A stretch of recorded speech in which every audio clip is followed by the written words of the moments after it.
Hello and welcome back to Retrohaven, guys. This is the third video of our Resident Evil 3 retrospective.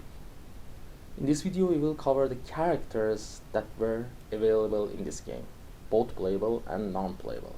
So stay tuned and let us know which character is your favorite. This is Daniel from Retrohaven and welcome to Resident Evil Retrospective Part 3. Jill Valentine. Obviously, at this stage everybody knows who is Jill Valentine in this channel. And since this game took place a couple of months after the Spencer Mansions incident, so there is no difference in her age. For the people who don't know, her blood type is B. She is half French, half Japanese, standing at 166 centimeters high. One of the major things about Jill in Resident Evil 3 is that she was dealing with trauma. Obviously, she was shocked of what happened inside the Spencer Mansion, and more than that, the disassembly of STAR's team and the behavior of the police force against what they have brought as information. Obviously, this game did not add anything to her character, but she's still lovely as always. Carlos Oliveira. Carlos is the only other playable character in the whole Resident Evil 3. He is from South America, but we don't know exactly where he was born.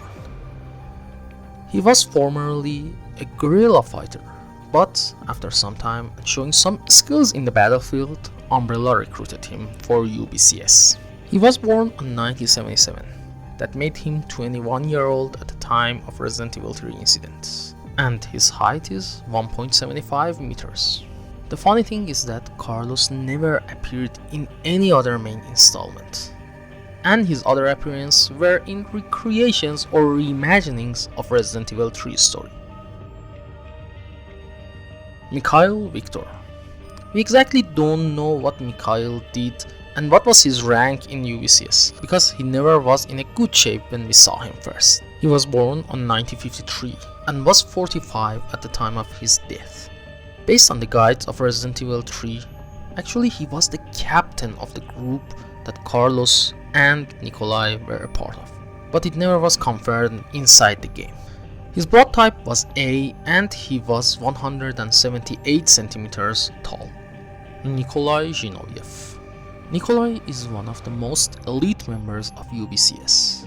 He's nicknamed Silver Wolf, and he was a sergeant in the UBCS as well as a monitor in the background.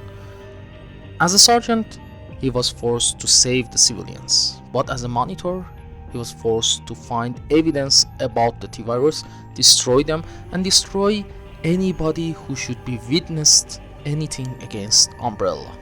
There is not much that we know about his age, but we know that he is around 1.87 meters tall, which makes him the tallest member of the UBCS that we know about. He is a very cold and calculated person, and he's very successful as a monitor, but he was unlucky to run into some certain person called Jill Valentine. In the end, there are multiple versions of his destiny that we are not sure which one was canon. In one of them, he was killed by Nemesis. In the other one, he was killed by Jill Valentine while trying to escape using a helicopter. And in the last one, he escaped unharmed. He weighs more than 100 kilograms and his blood type is A. And one fun fact is that there was a great Russian poet with the same name whom sadly passed away in 2018. Tyrell Patrick. Tyrell was another member of UBCS and he was a monitor as well. But he did not know that he would be betrayed by a certain Nikolai. His character was not that developed in Resident Evil 3 Nemesis, but in the remake, they have improved his character and his role inside the game. He was 185 centimeters tall, and his blood type was AB. His origin was from Suriname, it seems, but we are not sure and there is no source to confirm that, except Resident Evil Archives. He was 32 when he died, and after getting shot by Nikolai, he blew himself up to get the Nikolai with him to hell, but he was not that successful. Murphy Seeker. Murphy was a giant among the UBCS members. He was 1.91 meters tall. His blood type was B and he was a citizen of Raccoon City. He was not as lucky as the other UBCS members who have survived this incident and was killed by Nikolai. There's not much that we know about this 27-year-old guy, but it seemed that he carried some major and important information in his laptop that made Nikolai kill him and take the laptop with him. Brad Vickers. Brad is a very well-known person amongst the fans of Resident Evil. He was a member of the Alpha team inside the Raccoon City's STARS team, and he left the team alone to make the incidents inside the mansion possible. He finally came back and saved the people, but in the end he was not able to run away from the Raccoon City and was hunted by Nemesis. One fun fact is that up to Resident Evil 3, he was the only character who appeared in all the main installments, more than any other major character. And just in case you don't know, at the time of his death he was 35 years old, and his height was 174 centimeters. His blood type was O, and he was the most brave person that you could imagine. Rest in peace, Brad. Soon Leon or Claire will come to claim your key. Dario Rosso. There is not much that we know about this guy. Dario was a man with his family living inside the Raccoon City.